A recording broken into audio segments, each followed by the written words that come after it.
Reciban pues todos un saludo cordial, invitados a esta nueva jornada de nuestro curso virtual de Mariología.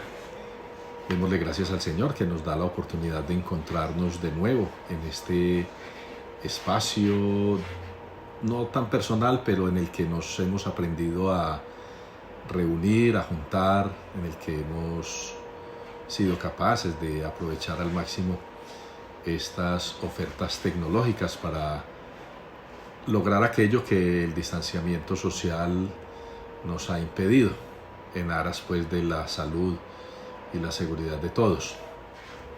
Hoy vamos a continuar con el tema que les había propuesto la semana pasada para seguir en este curso breve y sencillo de Mariología. No es nada profundo, digámoslo de alguna manera, no es nada especializado. Tratamos de hacerlo asequible a todos y cada uno de ustedes para que tengan en su haber un conocimiento un poquito más específico acerca de la Mariología. Haciendo un breve repaso de lo que habíamos visto hasta este día, vamos a recordar que comenzamos mirando pues la naturaleza y la historia de la Mariología. Vimos la definición de Mariología, cuál era su origen, quiénes usaron por primera vez esta palabra. Reconocimos el método de la Mariología desde la teología. Vimos a la Mariología y de ella comprendimos que no es algo autónomo, sino que está insertado dentro del quehacer teológico. Hablamos un poco también de los dos estilos más reconocidos de Mariología que tenemos. Miramos algo del influjo del Concilio Vaticano II, también con respecto a la Mariología. Y la semana pasada estuvimos hablando de las fuentes de la Mariología, ¿sí? Aquellas fuentes que son el sustento del conocimiento que ahora tenemos de la Mariología misma. Para hoy habíamos quedado de hablar, y este tema va a ser un poco más breve, vamos a demorarnos un poco menos hoy, para no empezar al finalizar otro tema y dejarlo recortado. Vamos a hablar de este tema que es, como les digo, ya breve, pero también es sabroso porque mal que bien a casi todos nos gusta mucho este tema de las biografías. Entonces, hablando de la Santísima Virgen María, el curso que estamos viendo nos sugiere poder tocar el tema de las referencias biográficas de María. Referencias biográficas. Siempre nos han enseñado, y eso es una cosa que debemos tener muy clara, que la Sagrada Escritura, la Biblia, en cada uno de sus libros, en el Antiguo y en el Nuevo Testamento, no fueron hechos como biografías. La Biblia no es una biografía de Dios. La Biblia no es una biografía de los profetas. La Biblia no es una biografía de Jesucristo. Por ende, tampoco podemos considerar que la Sagrada Escritura sea una biografía de la Santísima Virgen, porque para hacer una biografía, lo primero que se tiene que hacer es que al escribirla, ese sea el propósito. Y ustedes saben que el propósito de la Sagrada Escritura no es hacer biografía. La Sagrada Escritura es palabra de Dios y es lo que quiere Dios decirnos y lo que nos ha venido diciendo Dios a través de los tiempos. Empecemos entonces hablando de este tema de las referencias biográficas. Para hablar de lo que se conoce sobre la Santísima Virgen, sobre sus aspectos biográficos, sobre lo que conocemos de su historia, de su vida, más allá de la Sagrada Escritura, la Iglesia ha recurrido siempre a la tradición, porque en la tradición encontramos algunas fuentes que algunos padres de la Iglesia y algunos autores muy entendidos las han aceptado, no como palabra de Dios, porque no son palabra de Dios, no están incluidas en el canon bíblico. Acuérdense ustedes que la Biblia ha sido confeccionada Y recogidos todos estos textos de autores inspirados por Dios, se fundó, digámoslo así, el canon bíblico, ese que contiene los 72 o 73 libros que nosotros los católicos conocemos en nuestra Biblia. Al recurrir a la tradición, pasamos de recoger los datos bíblicos a recoger datos que están en otros textos que no son de la Biblia, que no están en el canon. Muchos de esos textos los reconocemos y hemos oído hablar de ellos, como los evangelios apócrifos, ¿cierto? Por mencionar pues algunos. Hay otros textos y documentos antiguos que tampoco pertenecen propiamente como a nuestra religión, pero que son documentos históricos que a veces hacen alguna alusión o alguna mención a quienes nos interesan, ¿cierto? A la Santísima Virgen, a nuestro Señor Jesucristo, a los apóstoles. Son documentos que pueden tener algún tipo pues, de importancia por lo que ofrecen. De los padres de la Virgen. Siempre que se inicia una biografía, pues hablamos de los padres, ¿no? Y entonces se ha tenido por tradición que los padres de la Santísima Virgen son Joaquín y Ana, y han sido incluidos por nuestra Madre Iglesia en el canon de los santos, San Joaquín y Santa Ana. Ellos son los padres de la Virgen. Es San Epifanio, el primero de los padres de la Iglesia, que denomina a los padres de María con esos dos nombres, con Joaquín y Ana. Se dice, se presume que él haya recogido esos nombres yendo a la tradición más antigua que él, de un texto que se llama el Protoevangelio de Santiago, ¿cierto? No es propiamente un evangelio, tampoco está comprobada su autoría de que sea pues de Santiago, pero es un texto muy antiguo que quizá pueda datar del año 150 más o menos después de Cristo. Entonces de allí se recoge pues esos dos nombres, es por ahí el origen, se presume, ¿cierto? Y San Juan Damasceno, mucho después de San Epifanio, también San Modesto de Jerusalén, han llamado así a los padres de María, de la Virgen, Joaquín y Ana. Y entonces Benedicto XIV afirmó en algún momento que al ser esto una opinión muy general y en la que había mucho consenso en la Iglesia en aquel entonces no habría pues como por qué reñir con ello, y se acepta entonces que ellos se llaman Joaquín y Ana. Dice textualmente acá el documento: no hay razón alguna para ir en contra de esta sentencia. Vuelvo y le repito, son datos recogidos de la patrística y de la tradición de la Iglesia, y que al parecer tienen su origen en el Protoevangelio de Santiago. Después de hablar de los papás de la Virgen, entonces nos gustaría, haciendo una biografía, saber sobre su nacimiento. Y entonces sobre su nacimiento es muy poco lo que podemos decir. Dice el curso de Mariología, los autores que lo han compuesto, que se sabe con certeza que la Santísima Virgen María nació en Palestina, ¿sí? Se carece, porque no hay escrito realmente algo verídico sobre el lugar específico. Nosotros hemos venido recogiendo por la tradición de la Iglesia y por algunos escritos que la Virgen nació en Nazaret, ¿cierto? Hay autores que se han atrevido a proponer que ella nació en Belén, lo que otros muchos dicen que no puede ser así, porque si viajaron al empadronamiento hasta Belén fue por José, ¿cierto? No por ella. Y también hay quienes han afirmado pues que nació en Jerusalén por las circunstancias históricas de Jerusalén, por las profecías, pero no hay quien nos pueda asegurar de una manera absolutamente veraz cuál fue el lugar específico. Nosotros tenemos por la tradición, vuelvo y le repito, la tradición que María es de Nazaret.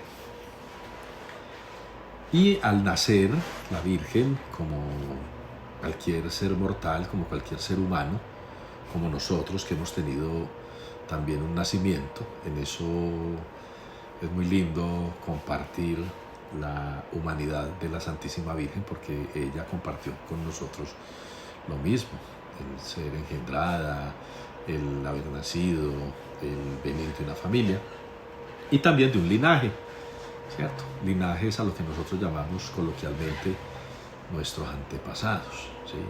¿De dónde venimos? ¿Quiénes son nuestros antepasados?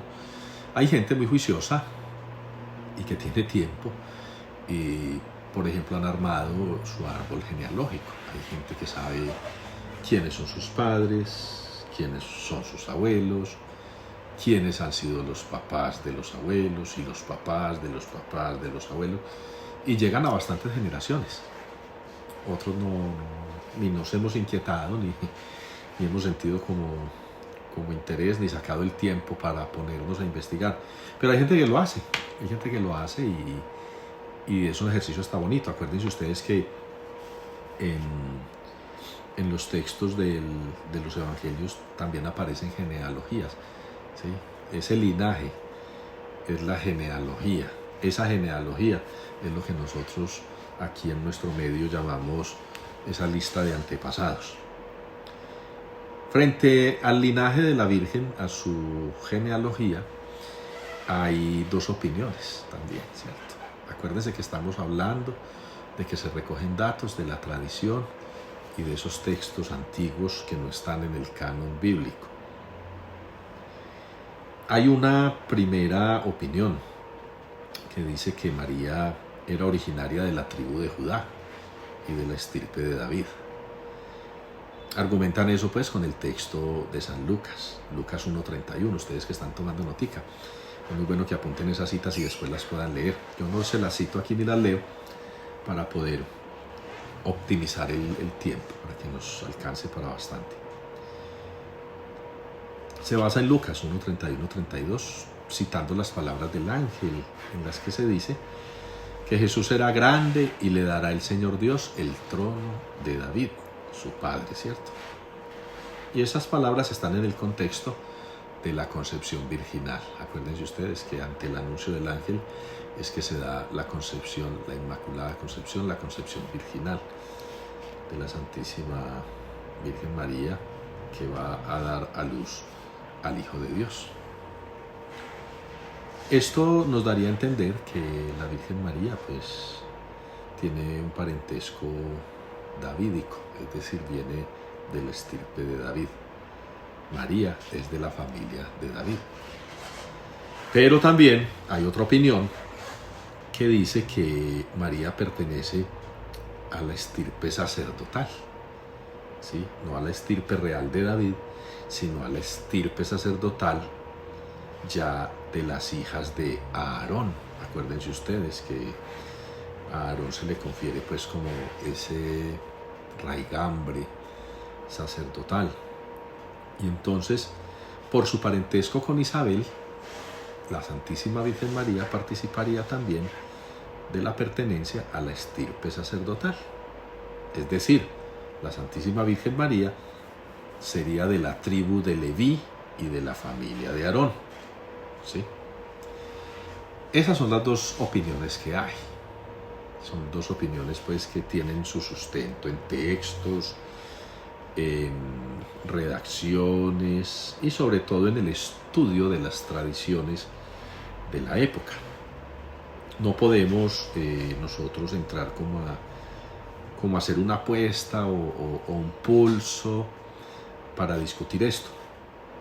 Lo que estamos haciendo es recogiendo información que se nos vuelva formación. Aquí no se trata de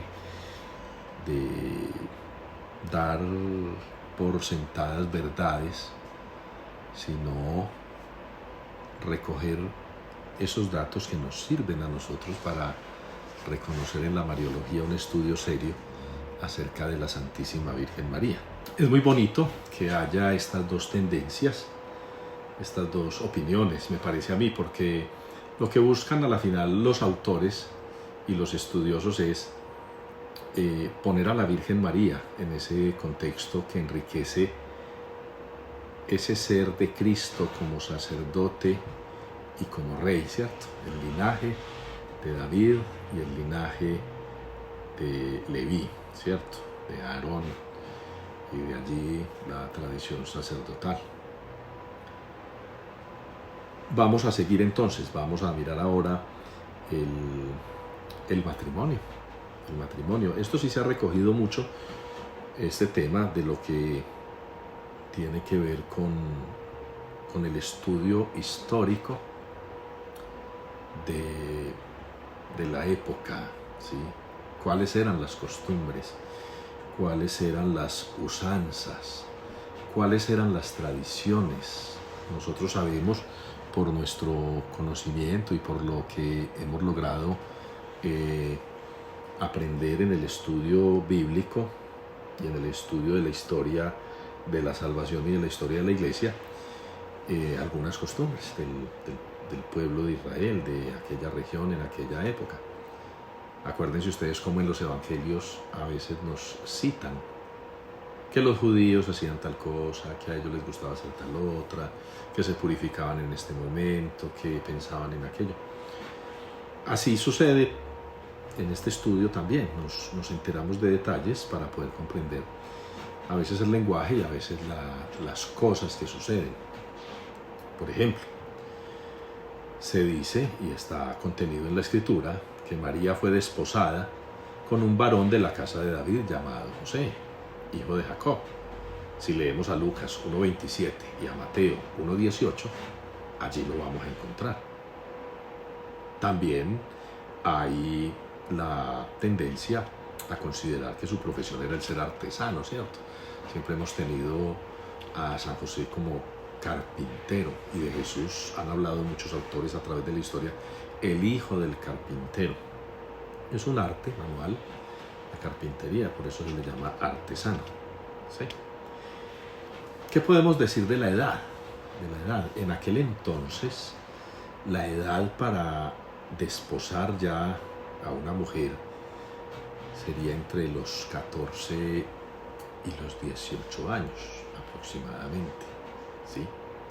Y también por los relatos bíblicos y por los relatos extrabíblicos, esos que llamamos de la tradición o de los apócrifos y estas cosas, el lugar fue Nazaret, un lugar de no muchos habitantes, no era una gran ciudad, era un pequeño pueblo situado en Galilea, Nazaret de Galilea. Para el matrimonio, en aquel entonces y en aquella cultura, había como dos pasos, ¿cierto? Como dos fases, digámoslo así, dos momentos. Un momento era los esponsales. Los esponsales tenían ya un valor jurídico y era más o menos un año que duraban en los esponsales, por eso se hablaba de desposada, ¿sí? Desposada, el esponsal. Y luego de los esponsales, pasado un año, venía entonces la otra, que era las nupcias. Y en las nupcias, en una explicación muy sencilla que nos da el curso de Mariología, es que consistía prácticamente en introducir a la esposa en la casa del esposo. No solo en la casa, pues, sino también ya como en esa familia extensa del que va a ser el esposo, del que es el esposo, ya desde esa unión esponsal desde un año atrás. Eso es lo que ha sucedido también con la Santísima Virgen María y su esposo San José, ¿sí? Después del matrimonio, pues nos interesa saber qué pasó con la Virgen María. Bueno, se casó y qué. Ya muchos conocemos y nos acordamos por los relatos bíblicos, por este entorno de Navidad en el que estamos ahora.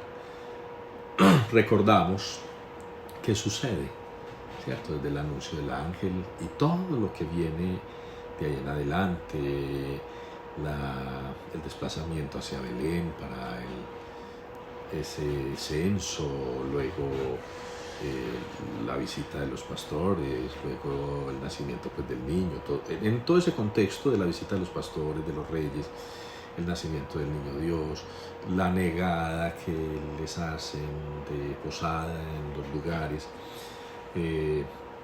luego la huida, todas esas cosas van conformando lo que le fue pasando a la Santísima Virgen después de su matrimonio. Estamos haciendo como un intento de biografía muy sencillo. Por los datos del Evangelio, pues nosotros sabemos que la anunciación, ¿cierto?, tuvo lugar, la anunciación ocurrió cuando ya estaban hechos los esponsales, por eso se habla de una mujer desposada con un hombre llamado José, de la tribu de David. La Virgen se llamaba María, nos dice el texto del Evangelio. Los historiadores ya datan ese acontecimiento más o menos en el año 748 de la fundación de Roma. Acuérdense que antes de Cristo y hasta mucho después, el tiempo se databa en el mundo conocido tomando como fecha la fundación de Roma. Era como el imperio predominante, ¿cierto? 748. Y se toma como referencia la disposición de Herodes de matar a los niños menores de 2 años, ¿cierto? Intervalo de tiempo que aseguraba que el niño estaba incluido en ella. Entonces es muy interesante también considerar como estas fechas por los acontecimientos históricos que recogen los autores. De ahí pues podemos determinar más o menos que la huida a Egipto debió ser como 1 año después del nacimiento del niño Dios, en el año 749 aproximadamente. Se habla inclusive de una fecha muy cercana a noviembre y lo aseguran los historiadores porque fue más o menos en ese tiempo que Herodes se sintió enfermo, ¿sí? Se sintió enfermo y se fue de Jerusalén buscando un lugar donde pudiera encontrar salud, como eran los termales en Caliroe. Allí no se alivió, regresando, y tuvo que ver la muerte en el año 750. ¿Sí? Se supone que la permanencia en Egipto, después de haber huido, no duró más de 2 años, no tuvieron que haberse quedado mucho allá, por lo que les estoy contando de la enfermedad y muerte de Herodes. Acuérdense que se nos relata que al morir Herodes ellos retornaron. Entonces pudieron haber vuelto a Nazaret en el año 751. Fíjense cómo se va haciendo una biografía, pero vuelvo y les repito, esta biografía es una elaboración recogiendo de documentos, recogiendo de relatos, recogiendo de textos que no hacen parte del canon bíblico, porque la Biblia, ya lo hemos dicho, no puede ser usada como un texto biográfico, puesto que no lo es. Luego, en la biografía de la Santísima Virgen, que intentamos aquí escudriñar un poquito, pues tiene que venir también el relato sobre Jesús, sobre el niño Dios. Es el hijo de ella, de la Virgen, de Santa María.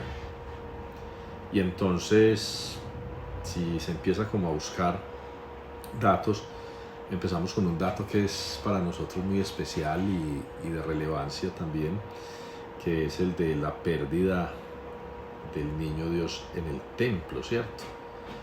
El niño Jesús ya había cumplido 12 años. Eso sería en el año 761, por la época de la Pascua.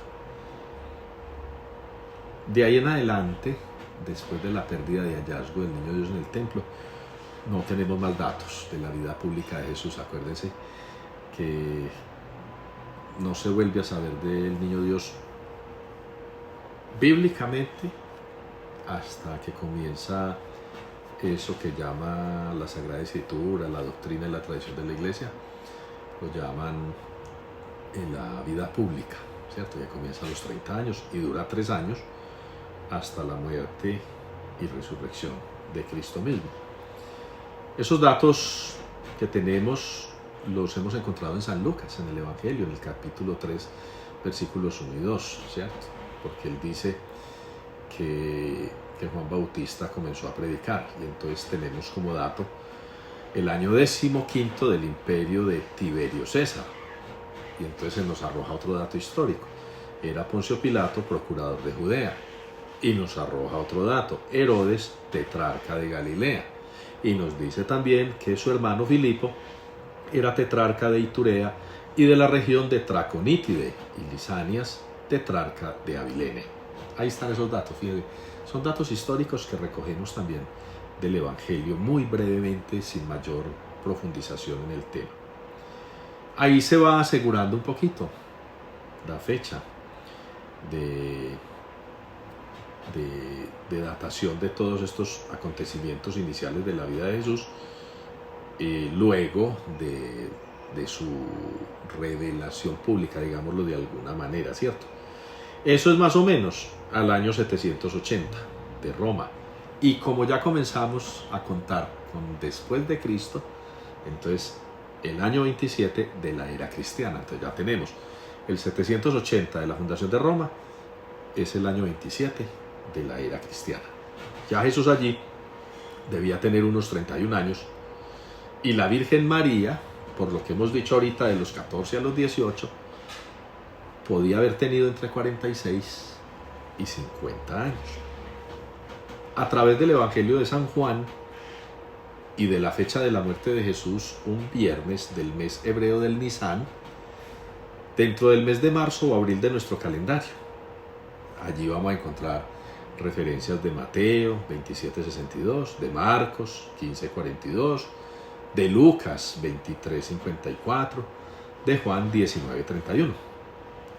Lo más probable, según los autores, es que Jesús muriese a primeros, tal vez el día 7, o por corresponder ese día al 14 del Nisan, viernes del mes de abril del año 30, ¿cierto?, de nuestra era.